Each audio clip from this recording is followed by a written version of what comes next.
আল্লাহ রাব্বুল আলামিন বলেন, ও ইসরাইল যাও, তুমি দুনিয়া থেকে মাটি নিয়ে এসো। আল্লাহর হুকুম হয়ে গেল। ইসরাইল সাল্লাম আসলেন, এবার মাটিকে ধরলেন। এবার মাটি বলল ব্যাপারখানা কি, বলে নিয়ে যাবো আসমানে। বলে কি হবে? আদম আলাইহিস সালাম তৈরি হবে। এবার মাটি বলে ইসরাইল সাল্লাম গো, আল্লাহর তিনজন ফেরেশতা আমাকে ছেড়ে দিয়ে চলে গেছেন, দয়া করে আপনিও ছেড়ে দিন, আমাকে নিয়ে যায়েন না, নিয়ে যায়েন না। বলে আল্লাহর হুকুম হয়েছে নিয়ে যাব। মাটিকে কষে ধরে নিলেন, আমি নিয়ে যাব। মাটি বলে শুনুন গো, যদি আপনি আমাকে না ছাড়েন, যদি নিয়ে যান, আমি আল্লাহর কাছে বিচার চাইবো। মাটি শোনো, যে আল্লাহর কাছে তুমি বিচার চাইবো, সে আল্লাহ আমাকে নেওয়ার জন্য পাঠিয়েছেন, আমি তোমাকে ছেড়ে যাব না।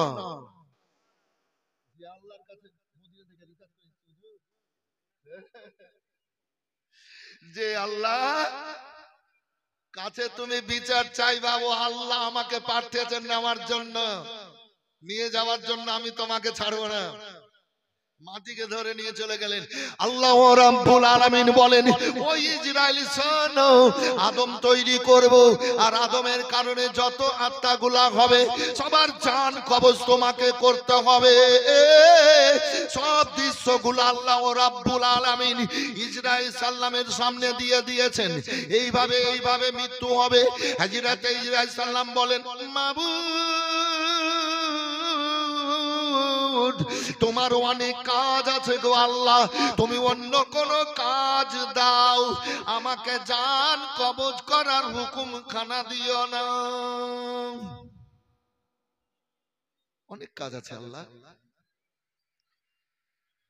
কোন কাজে দাও আল্লাহ, এই জান কবজ করার হুকুমটা আমাকে দিও না। কেন? বলে আল্লাহ গো, একজনের ছেলে একজন মেয়েকে বিয়ে করে আনবে, আর ওই বাসর ঘর থেকে আমি মেয়েটার জান কবজ করে নিয়ে, বাসর ঘর থেকে জান কবজ করে নিয়ে আসব। ছেলেদের জীবনের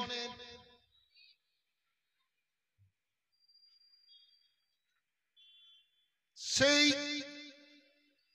জীবনের সবচাইতে বড়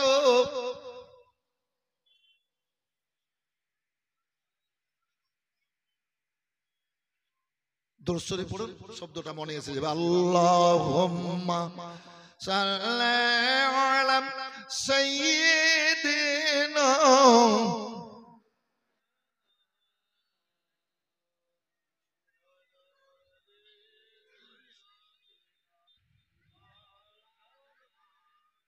ও রব্বুল আলামিন। ছেলেদের মনের সবচাইতে বড় খুশবু ওই মেয়েদের মধ্যে আছে। আল্লাহ গো,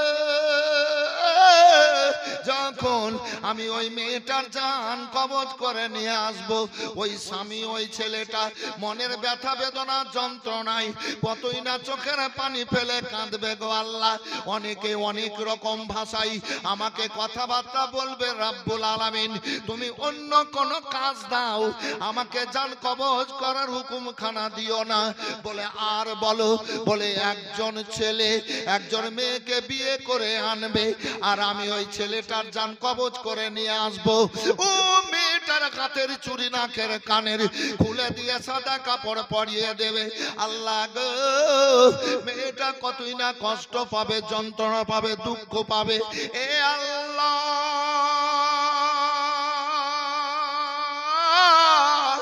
ওই মেয়েদের মন তুমি নরম করে সৃষ্টি করবে। আল্লাহ গো, অনেকে অনেক রকম ভাষায় আমাকে কথাবার্তা বলবে, অন্য কোন কাজ দাও, এ জান কবজ করার হুকুম খানা তুমি আমাকে দিও না। বলে আর বলো, বলে রব্বুল আলামিন একজন মেয়ের পেটে বাচ্চা আসবে। এ আল্লাহ, এবার মেয়েটা বাচ্চাকে জন্ম দেবে, আর আমি বাচ্চাটার জান কবজ করে নিয়ে আসবো। এই ছেলে মেয়েরা খুব চলাচলি দেখছি, সব ঠিক আছে, চলতে হবে, ফিরতে হবে, উঠতে হবে, বসতে হবে, জাগতে হবে, ঘুমাতেও হবে, কষ্ট করতে হবে, আরামও পেতে হবে। তবে পবিত্র মাজলিসের সৌন্দর্যকে ফুটিয়ে উঠাতে হবে। আপনারা নেকির উদ্দেশ্যে পবিত্র মাজলিসে বসে যান। যারা বাইরে আছেন মায়েরা বোনেরা, খুব ঘুরলেন আর ঘুরিয়েন না, চলে আসেন। কেননা বাড়ি থেকে এসছেন জালসার উদ্দেশ্যে, আর জালসার উদ্দেশ্যে এসে আর যদি মেলা ঘুরে বেড়ান তাহলে এটা কিন্তু ঠিক হবে না। আমার রাসূলুল্লাহ বলেছেন তো, ইন্নামাল আমালু বিন্নিয়াত। বুখারী শরীফের প্রথমে হাদিসটা বর্ণনা করেছেন ইমাম বুখারী আলাইহি রাহমা। হুজুর কোন বাবে না বেঁধে, কোন পরিচ্ছেদে না রেখে, এই হুজুর কোন পরিচ্ছেদে কোন বাবে না রেখে সমস্ত হাদিস পাকের প্রথমে বুখারী শরীফে বলেছেন ইন্নামাল আমালু বিন্নিয়াত। যার যেমন নিয়ত হবে আমল তার উপরে থাকবে। তো মেলা জালসার উদ্দেশ্যে এসে মেলাতে যদি ঘুরে বেড়াই, নিয়তের খামি হয়ে যাবে, নিয়তের গড়বড়ি হয়ে যাবে। তো নিয়তটা, মনটা সব সমাজ জন্য ভালো রাখেন। আচ্ছা, আপনি আমার সামনে দাঁড়িয়ে আছেন, তো আপনি আমার কোনোদিন ক্ষতি করেছিলেন, তো আমি মনে মনে কিন্তু আপনাকে গাল দিচ্ছি, মনে মনে আমি গাল দিচ্ছি। আচ্ছা, আমার গুনাহ হচ্ছে কিনা ভাই বলেন না? রাস্তা দিয়ে একটা খুব ভালো জিনিস গেছে, ভালো জিনিস, আজকাল যেটাকে ভালো বলছে, খারাপটাকে ভালো, তো ভালো জিনিস গেছে, প্রকাশ করিনি, মনে মনে কিছু ভাবছি। কি হুজুর, কি খুব সেজে গুজে আছে আর যাইছে, তো মনে মনে কিছু ভাবছি, এটা বুঝিয়ে দিলাম উদাহরণ দিয়ে। তো নেকি হবে না গুনাহ হবে? তো দেখছেন কে? আমার আল্লাহ, আমার রাব্বুল আলামিন পাক কালাম পাকের মধ্যে ঘোষণা করে বলেছেন, ইন্নাল্লাহু আলিমুম ইন্নাল্লাহু আলিমুম বিজাতিস সুদূর। বান্দা বান্দিরা শোনো, তোমাদের মনের খবর আমার রাব্বুল আলামিন দেখছেন, জানছেন। ভাইজান আমার, যা করছেন সবকিছু দেখছেন আমার রাব্বুল আলামিন। আমার আল্লাহ বললেন, ফি কুলুবিহিম মারাদুন ফাযাদাকুমুল্লাহু মারাদান। বান্দা বান্দিরা শোনো, তোমরা নিজের অসুখ বাড়িয়ে নাও, আল্লাহরও বাড়িয়ে দেয়। তোমরা কাউকে ঠগাবো মনে করো, ওই ব্যক্তিকে ঠগাও না, তোমরা নিজেরাই ঠগাতে পড়ে যাও। ইউখাদিউনাল্লাহু ওয়াল্লাযিনা আমানু ওয়া মা ইয়াখদাউনা ইল্লা আনফুসাহুম ওয়া মা ইয়াশউরুন। তোমরা মনে করছো আল্লাহকে ধোঁকা দিচ্ছি, তোমরা আল্লাহকে ধোঁকা দিচ্ছ না, তোমরা নিজেই ধোঁকার মধ্যে পড়ছো। নিজেই পড়ছে ধোঁকার মধ্যে। আর কতদিন? দুনিয়া ছেড়ে একদিন যেতে হবে। আচ্ছা, এটা কবরস্থান কি না ভাই? একটু হ্যাঁ না বলতে হবে। এ দুনিয়া যেমনি আছে তেমনি পড়ে রবে,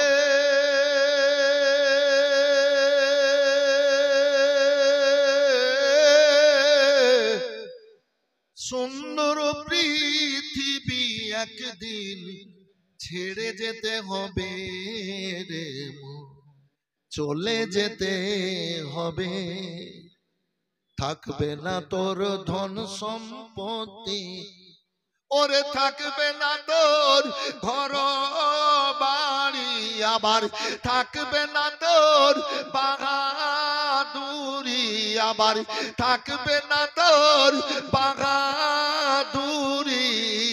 সব ছেড়ে যেতে হবে রে মন, চলে যেতে হবে। থাকবে না তোর বাহাদুরি, যেদিন ইজরাইল আসিবে রে মন, চলে যেতে হবে। সোনারও তোর খাঁচার ভিতর গাইরে, সোনারও তোর খাঁচার ভিতর একটি পাখি আছে, এ পাখি তোর যেদিন মনে রে ফাঁকি দিয়ে যাবে, মন খালি পিঞ্জিরা পড়ে রবে। এত সুন্দর দেহ খানা গাইরে। এই খুব সুন্দর মজলিস। আচ্ছা, আমি কে? আমি গজলটা বলছি, বাকি রাখলাম। আমি কে? আমার নামটা বলেন।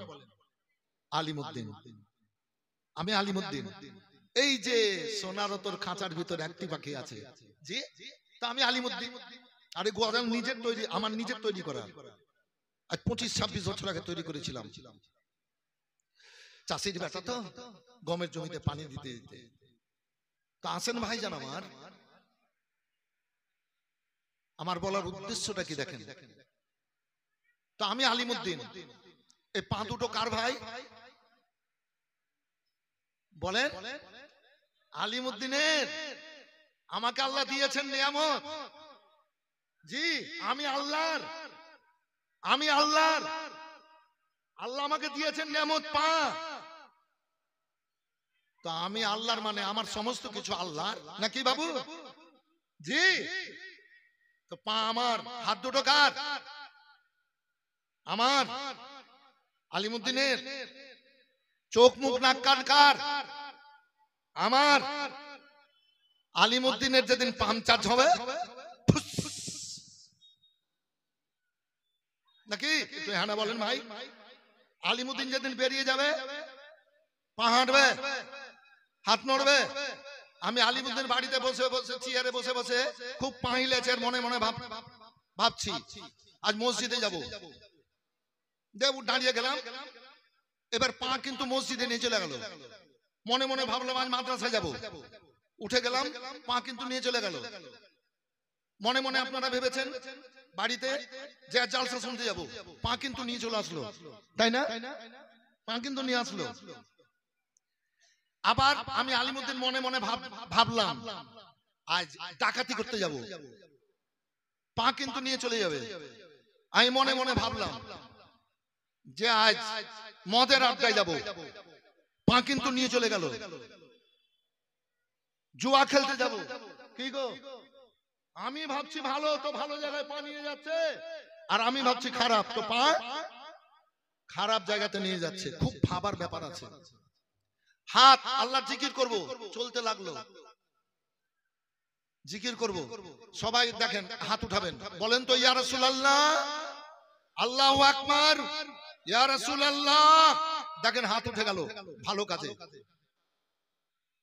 যাব সুবহানাল্লাহ আলহামদুলিল্লাহ বলবো হাত উঠাবো জিকির আজকার করব হাত করে নিল দান খেরাত করব করে নিল আবার মনে মনে ভাবলাম যে আজ মদের আড্ডায় যাব মদ খাবো হাত কিন্তু গ্লাস ধরে নিল তাই না ভাই এই হাতে এদিকে আল্লাহ জিকির করলো আমি ভাবলাম ভালোটা বলে মদ খাবো গ্লাস ধরে নিল জুয়া খেলবো জুয়া খেলতে লাগলো হাত চুরি করব হাত চুরি করতে লাগলো কথা ঠিক জি চোখ আল্লাহওয়ালা দেখবো কোরআন মাজিদ দেখবো আলেম দেখবো তালিব ইলম দেখবো ভালো মানুষ দেখবো আবেদ দেখবো তাই তো দেখতে লাগলো না এগুলা দেখবো না ওই রং বেরঙের জিনিস দেখবো চোখ দেখতে লাগলো আমার রব্বুল আলামিন পাক কালাম পাকের মধ্যে ঘোষণা করে বললেন ইয়াউমা ইয়াজিন তুআদ্দিসু আখবারা বান্দা বান্দিরা আরে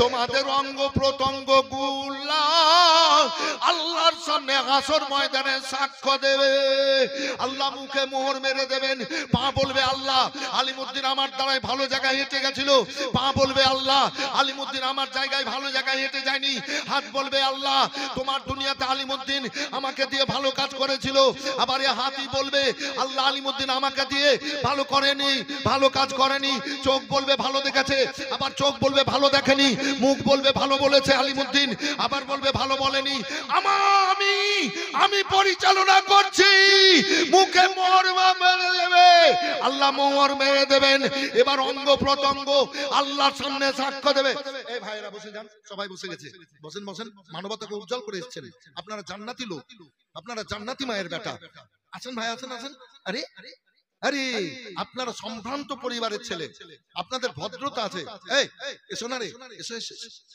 বসে যাও বসে যাও ও মা খালা বইনেরা আপনারা এসে স্টেজ পরিপূর্ণ করে দিয়েছেন খুব সুন্দর পরিবেশ ঠিক আছে আচ্ছা আমি যে বক্তব্যগুলো দিচ্ছি রাখছি তো আপনারা বুঝতে পারছেন তো বাবু জি জি জি বুঝিয়ে বলতে হবে অঙ্গ প্রত্যঙ্গ আল্লাহর সামনে সাক্ষ্য দেবে সেদিন কিন্তু আমার ক্ষমতা পাওয়ার চলবে না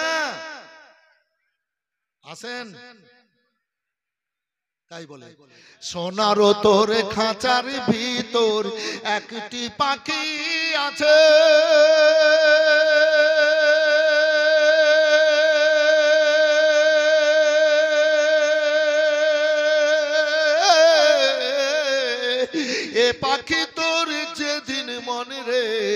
ফাঁকি দিয়ে যাবে মন, খালি পিঞ্জিরা পড়ে রবে।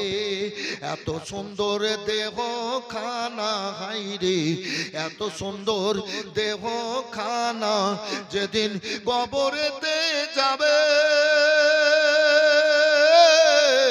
এ দেহ তোর কবরেতে মলিন হইয়া রবে রে মন, চলে যেতে হবে। আল্লাহ পাঠিয়েছেন, আল্লাহর দুনিয়া আছে, আল্লাহর দিকে যেতে হবে। তাই এবার ইজরাইল সাল্লাম বলেন, এ রাব্বুল আলামিন, একজন মা 10 মাস 10 দিন একটা বাচ্চাকে পেটে নিয়ে বয়ে বাড়িয়ে অনেক রকম কষ্ট যন্ত্রণা সহ্য করে জন্ম দেবে, বাচ্চাটা ভূমিষ্ঠ হবে, আমি ওই বাচ্চাটার জান কবজ করে নিয়ে আসবো। আল্লাহ গো, মা জননী ওই বাচ্চাকে বুকে ঝরে, মা জননী বাচ্চাকে বুকে জড়িয়ে ধরে কতই না চোখের পানি ফেলে কাঁদবে। আল্লাহ গো, তুমি আমাকে অন্য কোন কাজ দাও, আমাকে জান কবজ করার হুকুম খানা দিও না। বলে আর বলো, বলে রব্বুল আলামিন, একজন মা একজন বাচ্চাকে জন্ম দেবে গো আল্লাহ, আমি ওই মায়ের জান কবজ করে নিয়ে চলে আসব। ওই বাচ্চাটা মায়ের দুধে লালন পালন হবে না, মায়ের বুকের আদর পাবে না, ওই বাচ্চাটা মায়ের যত্ন পাবে না, অপরের যত্নে মায়া মহব্বতে অপরের দুধে লালন পালন হবে। মাকে তো নির্জন কবরে দিয়ে দেবে গো রব্বুল আলামিন। ওই বাচ্চাটা অপরের কাছে লালন পালন হওয়ার পর যখন তার জ্ঞান আসবে, 5-6 বছর বয়স, 7 বছর বয়স হবে, শুনতে পাবে, বুঝতে পারবে এটা আমার দুধ মা, এটা আমার জন্মধারণী মা না, তখন সে জানবে একের পরে দ্বিতীয়র কাছে গিয়ে শেষ পর্যন্ত দুধ মায়ের গলা জড়িয়ে ধরে কেঁদে কেঁদে বলবে, মা গো, এরা বলছে তুমি নাকি আমার জন্মধারিণী মা না গো। এবার মেয়েটা চুপ করে ছেলের দিকে দেখছে গো, দেখছে গো, দেখবে গো, আর ওই মায়ের চোখ দিয়ে ঝরঝর করে পানি বইবে। মা বলে, তুমি নাকি আমার জন্মধারিণী মা না, তুমি নাকি আমার দুধ মা। তখন ওই মেয়েটা শেষ পর্যন্ত বলবে, বেটা তুমি আমার দুধ, বেটা আমি তোমার জন্মধারিণী মা না। আমার জন্মধারিণী মা কোথায়? তোমাকে জন্ম দিয়ে তোমার মা মরে গেছিল, ওই কবরস্থানে রাস্তার ধারে কবরে শুয়ে আছে। আমি যাব মায়ের কাছে, ছেলেরা সঙ্গে যাবে। অনেক ছেলেরা যাওয়ার পর এবার বলবে, এটাই তোর মায়ের কবর। ওই বাচ্চাটা মায়ের কবরের পাশে দাঁড়িয়ে দাঁড়িয়ে মা মা বলে কাঁদবে, চোখের পানিতে বুকের কাপড় ভিজাবে, কাপড় ভিজাবে। রাস্তার লোকেরা জিজ্ঞাসা, একজন অপরজনকে জিজ্ঞেস করবে, বলবে ছেলেটা এইভাবে কেন চোখের পানি ফেলে মা মা বলে কাঁদছে? বলে তার মা জন্ম দিয়ে মরে গেছিল, মায়ের দুধ পায়নি, মায়ের স্নেহ আদর পায়নি, এটা তার মায়ের কবর। তাই আজ জানতে পেরে মায়ের কবরে এসে মা মা বলে ডেকে কাঁদছে। অনেক লোক অনেক রকম কথাবার্তা বলবে দৃশ্য দেখার পর। এবার ইসরাইল সাল্লাম বলেন, আল্লাহ গো, তুমি আমাকে অন্য কোন কাজ দাও, আমাকে জান কবজ করার হুকুম খানা দিও না।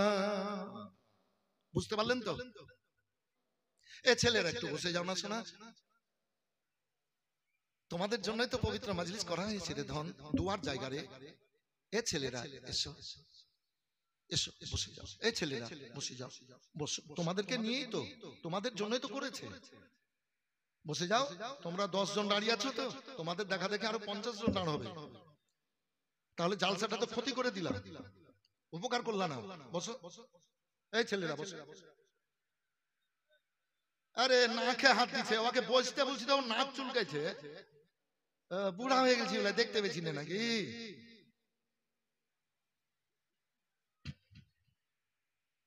জি, বসতে বলছি তো নাক চুলকাইছে। চোখ তো বুড়াই আল্লাহ নিয়ে গেছিলেন, হজে গেছিলাম গত 23 সালে, এইবার হচ্ছে তার আগে রিচার্জ হয়ে এসেছি মদিনা থেকে। জি, তো যেটা বলছিলাম, অনেকেই অনেক রকম ভাবে আমাকে খারাপ খারাপ ভাষায় কথাবার্তা বলবে, অন্য কোনো কাজ দাও, জান কবজ করার হুকুমটা আমাকে বলে দেন, কাজটা আমাকে দিও না। আমার রব্বুল আলামিন বললেন ইসরাইলের কিয়ামত পর্যন্ত বান্দা বান্দির এমন ভাবে জান কবজ করাবো, কেউ তোমার দোষ লাগাবে না, ইসরাইল সাল্লামের কেউ দোষ লাগায় না। কি হয়েছিল রে? অ্যাক্সিডেন্টে মারা গেল। কিসে মারা গেল রে? ক্যান্সার হয়েছিল। কিসে মারা গেল রে? জ্বর হয়েছিল। কিসে মারা গেছিল রে? হার্ট অ্যাটাকে মারা গেল।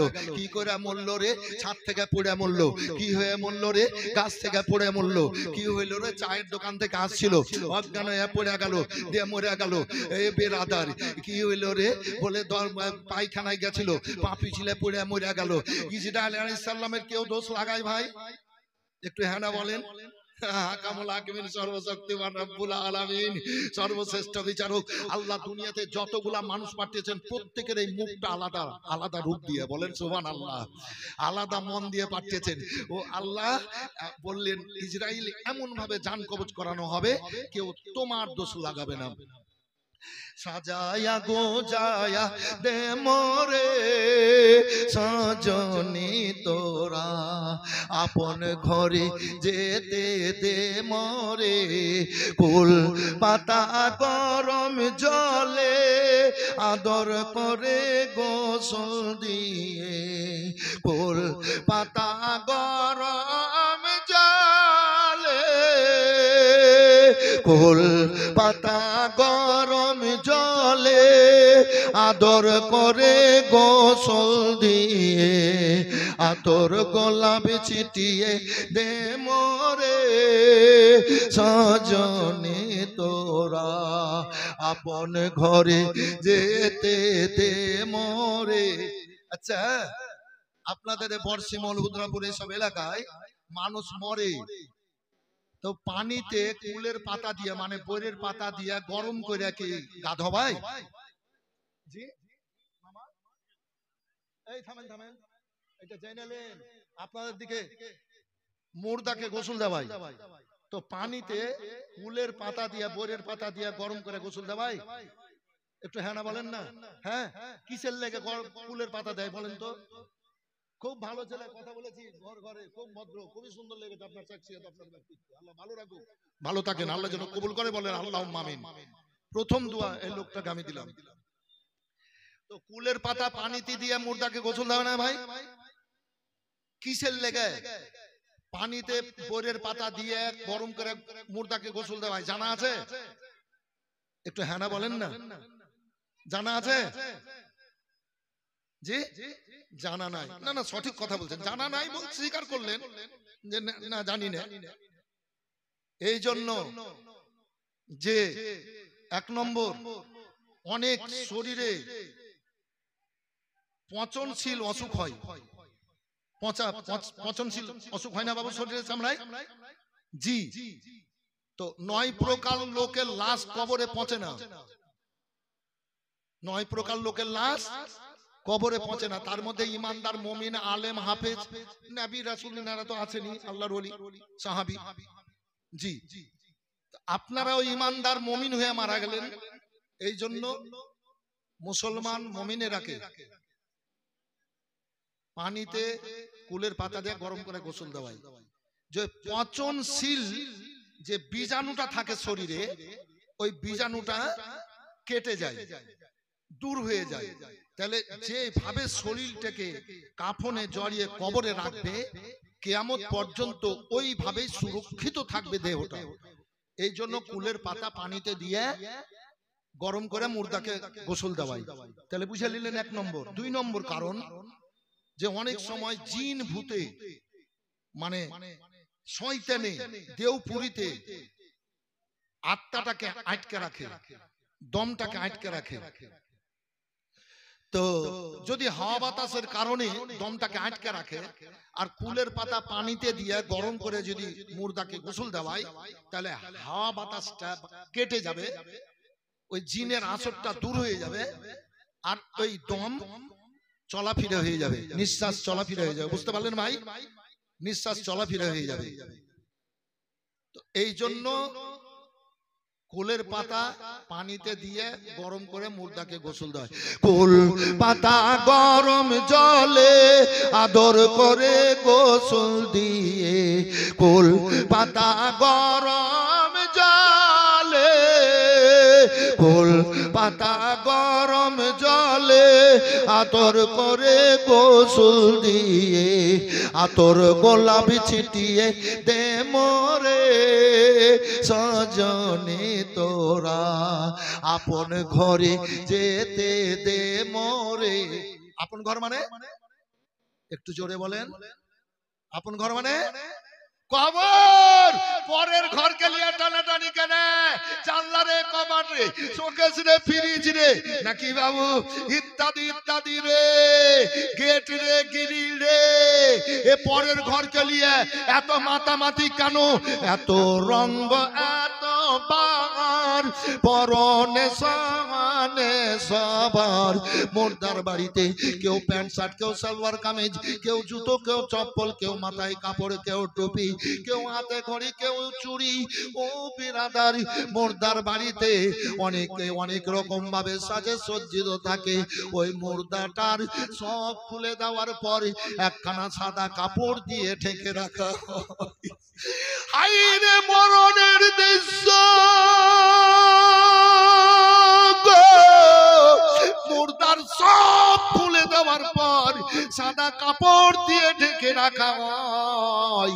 তখন ওই রুহটা বলে, এত রঙ্গ, এত বাহার, পরনে সনে সবার, এত রঙ্গ, এত বাহার, এত রঙ্গ, এত বাহার, পরনে সনে সবার।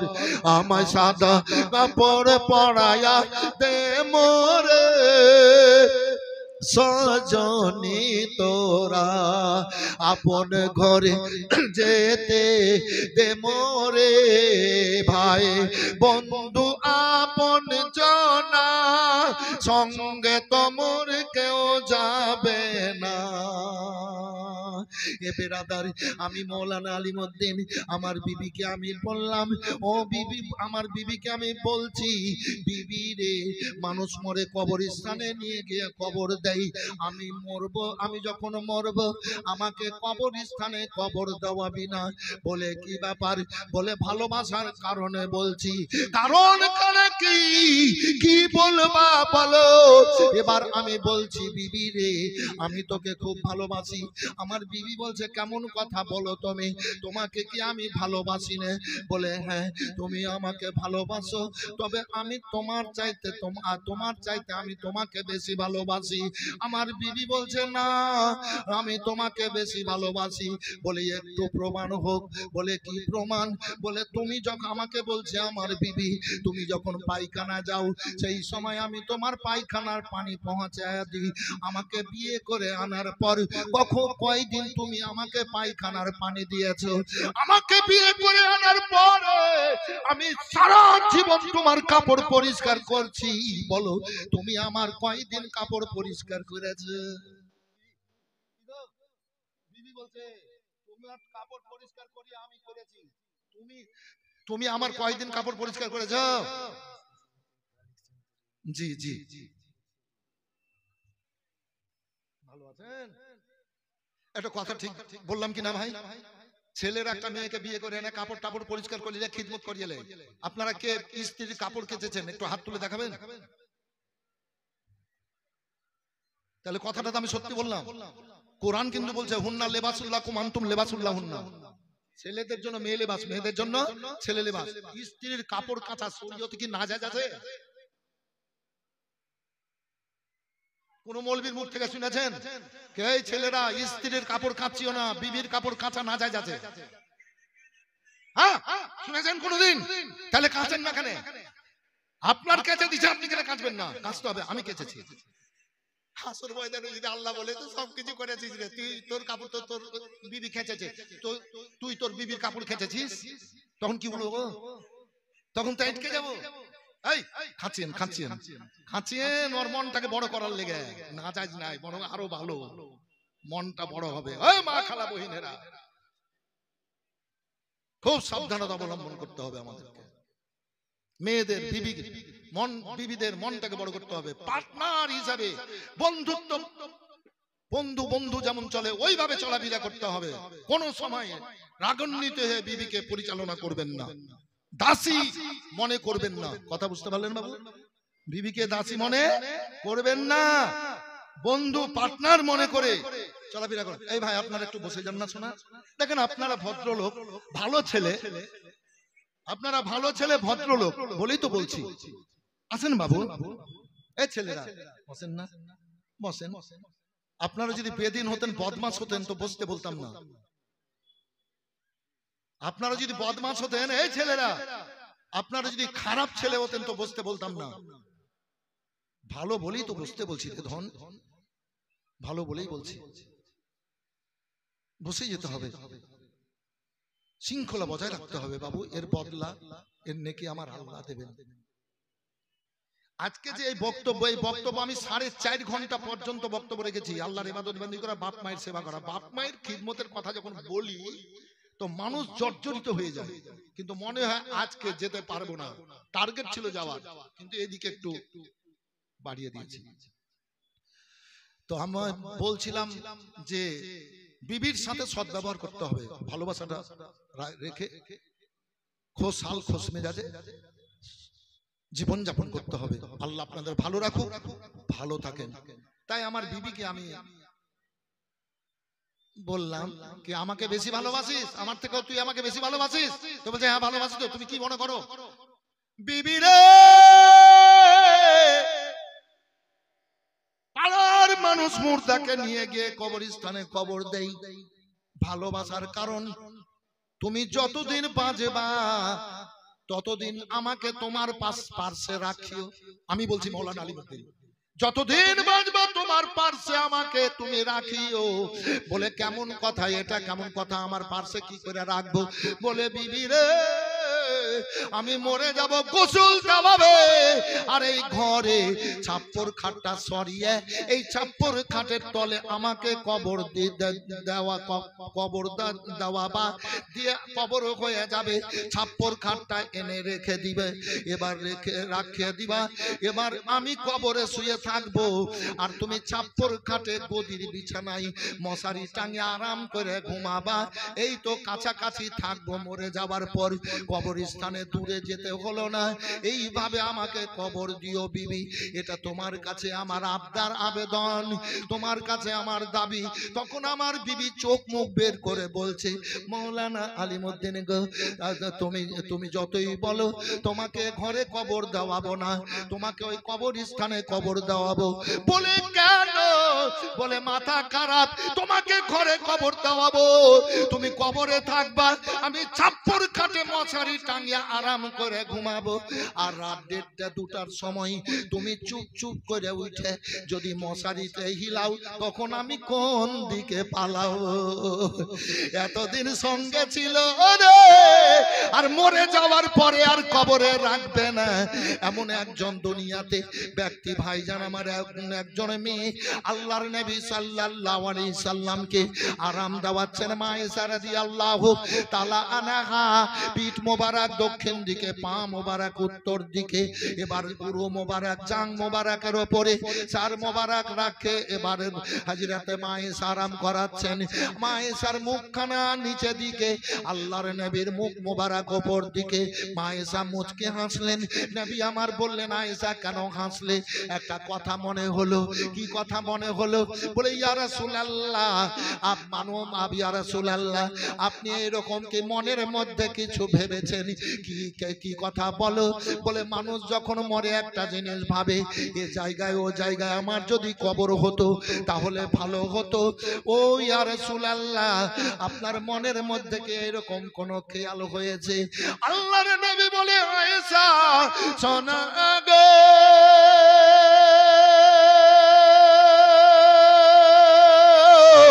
তোমার মনের মধ্যে কেন এরকম খেয়াল? আল্লাহর নবী গো, আপনার মহব্বতের সাহাবীরা জান্নাতুল বাকির কবরস্থানে শুয়ে আছে, এরকম মনে হতে পারে আপনার যে জান্নাতুল বাকিতে আমার কবর করে ভালো হয়। ইয়া রাসূলুল্লাহ, তাই বললাম, অনেক কথা আছে, ছোট্ট করে দিলাম। আল্লাহর নবী বললেন, আয়েশা আমি কোন জায়গা ঠিক করিনি, এই জায়গায় কবরস্থ হব এইরকম মনের মধ্যে কিছু হয়নি। আল্লাহর নবী সাল্লাল্লাহু আলাইহি সাল্লাম বললেন, হযরত আয়েশাকে, হযরত আয়েশার দিকে নবী দেখতে দেখেছে, বলছেন, আয়েশা আমি দুনিয়ায় কোন জায়গায় কোন জায়গায় কবরস্থ হবে কিছু ভাবিনি, তবে তোমাকে আমি একটা কথা বলবো, তুমি কি আমার কথাটা রাখবা না? তুমি কি আমার আবেদন রাখবা না? লাব্বাইকা সাদাইকা ইয়া রাসূলুল্লাহ। নবী গো, আল্লাহর নবী আপনি বলুন, যেটা বলবেন সেটাই আমি শুনবো।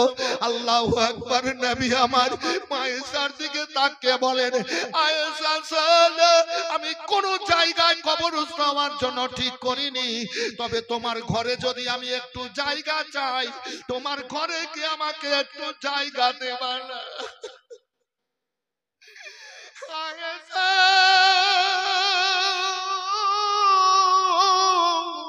তোমার ঘরে কি একটু আমাকে জায়গা দেবা? আয়েশা তোমার ঘরে যদি একটু আমাকে জায়গা দাও, আমি কিয়ামত পর্যন্ত তোমার ঘরে শুয়ে থাকবো।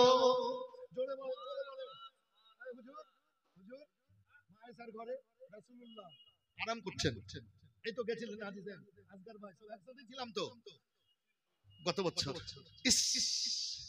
তোমার ঘরে যদি একটু জায়গা দাও, তাহলে আমি কিয়ামত পর্যন্ত তোমার ঘরে শুয়ে থাকবো। মায়েশার চোখ দিয়ে ঝরঝর করে পানি ঝরতে লাগলো।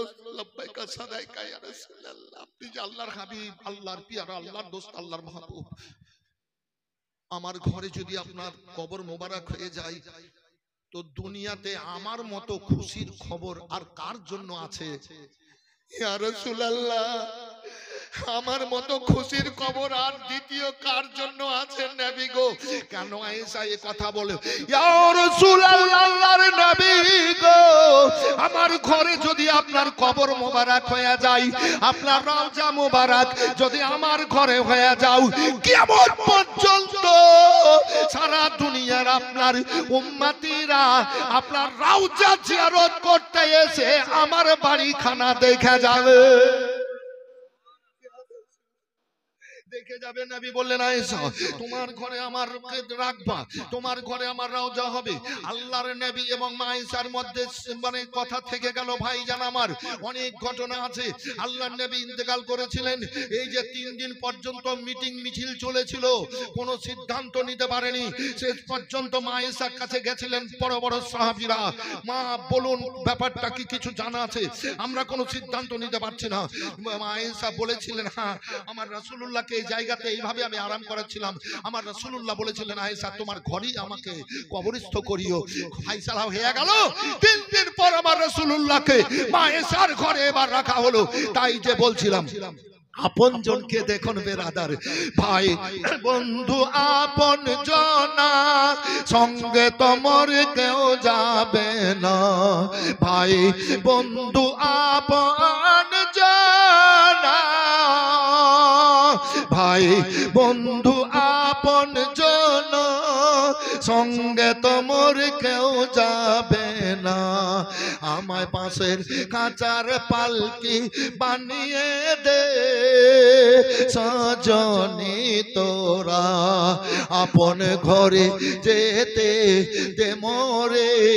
আপন ঘর মানে কবর। বাচ্চারা মায়ের পেটে 10 মাস 10 দিন থাকে, মায়ের পেট বাচ্চাদের জন্য কবর। 10 মাস 10 দিনের জন্য। কবরও জিন্দা, মুর্দাও জিন্দা।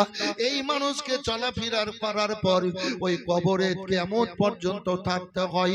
আসুন ভাইজান আমার, মা যেদিন জন্ম দেয় সেই দিন মাটিকে বলে, মাটি রে, আমি 10 মাস 10 দিন পেটে রেখে যত্ন করে রেখে আজ আমি তোকে সুপে দিলাম। তোর উপরে আমার লাল, আমার ধন কলেজার টুকরো চলাফেরা করার পর যেদিন মরবে, আর এই মরার পরে তোর বুকে রেখে যাবে, তোর বুকে শুয়ে থাকবে কিয়ামত পর্যন্ত। আমার ধনকে তুই খুব যত্ন করে রাখিস, ভালো করে রাখিস। মাটি বলবে, তোমার ধন আল্লাহর দুনিয়াতে যদি ভালো কাজ করে, আমি কথা দিচ্ছি কিয়ামত পর্যন্ত তোমার ধনকে খুব সুন্দর করে রাখবো। বলেন সুবহানাল্লাহ। তাই একজন কবরকে স্মরণ করে জান্নাতি মায়ের বেটা সবাই, তার মধ্যে একজন 10,000 টাকা আল্লাহর ঘর মসজিদের জন্য হজ করতে। এই বাবুরা বসে যাও, চরম ভালো ছেলে, ভদ্রতা আছে তোমাদের, বসো। জান্নাতি মায়ের বেটা তোমরা, বসে যাও সোনা, বসে যাও, বসো সোনা। আল্লাহ বাড়িতে না রেখে তো এখানে পাঠিয়ে দিয়েছেন গো। আল্লাহ দয়ালু দাতা, আল্লাহ পছন্দ করেছেন এ ছেলেরা। তো আল্লাহ যখন পছন্দ করে নিয়েছেন তো বসে যান। এই বসে যান বাবু, বসে যান। খুব সুন্দর মজলিস, খুব সুন্দর মজলিস। একজন কোন আল্লাহর বান্দা 10,000 টাকা বলেন হজ করতে যায় মানুষ, 5 লাখ একজন খরচ টরচ নিয়ে, স্বামী স্ত্রী গেলে 10 লাখ, আরো খানা টানা দিলে 15 লাখ। উমরা করতে যায় এদিকে 90 থেকে 1 লাখ, খরচ টরচ 40-50 হাজার দিয়ে, এদিকে 1.5 লাখ, স্বামী স্ত্রীতে গেলে 3 লাখ 4 লাখ। হক আদা করতে যাচ্ছে আল্লাহর ঘর মসজিদ, যেতে পারছেন না কাবা, যেতে পারছেন না কাবা।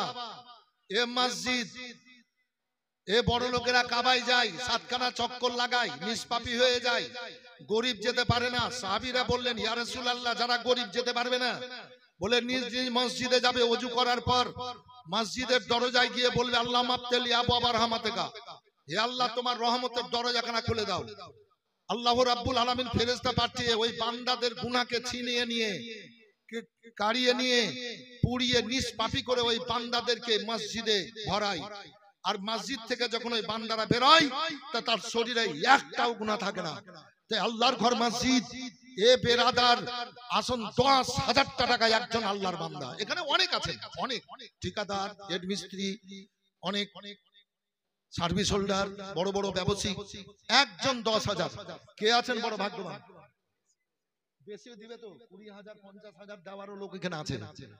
বাড়ি ঘর দেখে বুঝতে পারছি জি। তো ওই হাফিজুল এক্স প্রধান, নারে তাকবীর, এটা জোরে লাগাবেন হবে, নারে তাকবীর, নারে রিসালাত। হাফিজুল সাহেব এক্স প্রধান 25,000 টাকার দাতা, চাইলাম 10, হলো 25। হাফিজুর রহমান বান্দা আল্লাহ এখানে তো ছিল কিনা ছিল কথা ধানে বোঝা গেল যে উদ্দেশ্যে যে নিয়েতে হাফিজুল, আল্লাহ তোমার ঘর মসজিদের জন্য 25,000 টাকা দিল দান। বঞ্চনা পুরা করা 5 সুবহান, ইহকালে পরকালে দাম মান সম্মান, আত্মীয় স্বজনে কবরে দা জান্নাতি মিজান। আমিন আমিন খোদা আমিন আমিন, সবার দান কবুল করো রব্বুল আলামিন। আর একজন আল্লাহর বান্দা, এ কিছু সময়ের মধ্যে দিতে হবে। পশ্চিম বাংলার বিখ্যাত মিষ্টভাষী, মানে মিষ্টভাষী বক্তা, সত্যি খুব ভালো বক্তা, অনেক জালসা একসাথে করেছি। আমিনউদ্দিন সাহেব আসবেন ভাইজান আমার, তার পূর্বে একটু দোয়া খাই, এই পুরোর হাত দিয়ে আল্লাহর দিকে পাঠাবেন।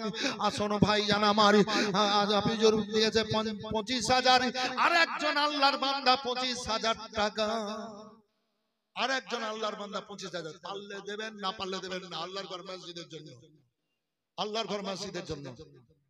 জি আসবেন, একটু এখানে বলে যাবেন। আর 10,000 একজন চেয়েছি, এ সোনার ধন, থাকলে দেন, না থাকলে লিখে দেন 10,000। 10,000 করে তো অনেক আছেন, অনেক আছেন 10,000 করে। এ ঠিকাদারেরা, এ ব্যবসায়িকরা, হেড মিস্ত্রিরা আছেন। একজন কোন আল্লাহর বান্দা 10,000 টাকা, হাত উঠাবেন বাবু একজন। হাফিজুল যে দিয়েছিল, হাফিজুল না? হাফিজুল 25,000 সঙ্গী কেউ হন? হন। দানে কমে, দানে খারাপ হয় কেউ, দানে গরিব হয়, দানে ভিখারি হয়, দানে ফেরার হয়, দানে অভাব আছে। চ্যালেঞ্জ, আজ পর্যন্ত কেউ বলে, কিয়ামত পর্যন্ত কেউ প্রমাণ করতে পারবে না। দান করে বাদশা হয়, দান করে বালা মুসিবত কেটে যায়, দান করলে ইজ্জত বাড়িয়ে দেয় আল্লাহ, দান করলে আয়ু বেড়ে যায়। মেলায় ব্যাপার আছে এরকম। জি।